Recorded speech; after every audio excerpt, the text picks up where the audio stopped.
শুভ সকাল বন্ধুরা, টুনির বাসায় তোমাদের সবাইকে স্বাগত। আজকে তো মহা অষ্টমী। সকল বন্ধুদের জানাই মহা অষ্টমীর শুভেচ্ছা, অভিনন্দন এবং ভালোবাসা। আর মহা অষ্টমী তার দুর্গা মণ্ডপে যাব। সকাল সকাল ঘুম থেকে উঠেছি, ঘর দোয়ার পরিষ্কার করে নিয়ে একদম স্নান টান করেই চলে এসেছি ছাদ বাগানে। পুরো রেডি হয়ে চলে এসেছি, মণ্ডপে যাবো যেহেতু, তাই নতুন কাপড় পরে রেডি হয়ে চলে এসেছি। ফুল তুলে নেব, তারপরে তুলসী বন্দনা করব, তারপরে ঘরের দেবতাকে নিবেদন দেব, তারপরে মন্দিরে যাব পুজো দিতে। কিছু গাছের ফুলও নিয়ে যাব মন্দিরে।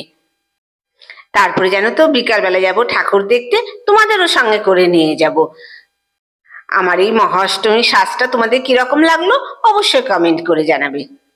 আর আমাদের পাড়াতেই তো দুর্গাপুজো হচ্ছে, প্রচন্ড জোরে জোরে মাইক বাজছে, তাই আর বেশি ভয়েস ওভার দেওয়া যাবে না।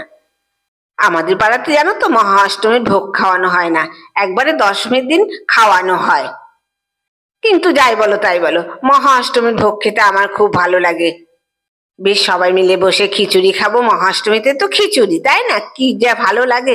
কিন্তু আমাদের পাড়াতে খাওয়ায় না জানো তো, সেই দশমীর দিন খাওয়াবে।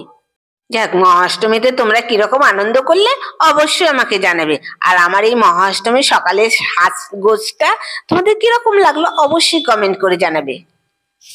আর আমার ছাদ বাগানে আজকে এত ফুল উঠেছে কি বলবো তোমাদের, মানে দুটো পদ্ম জবা ফুটেছে, বড় বড় হলুদ রঙের।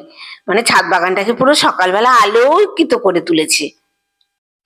যাই হোক, ব্লগটা দেখতে থাকো, আশা করি তোমাদের ভালো লাগবে। আর বিকালবেলা সন্ধ্যার সময় অনেক দূরে ঠাকুর দেখতে যাবো তো, সেই জন্য আর তখন শাড়ি পরবো না জানো তো।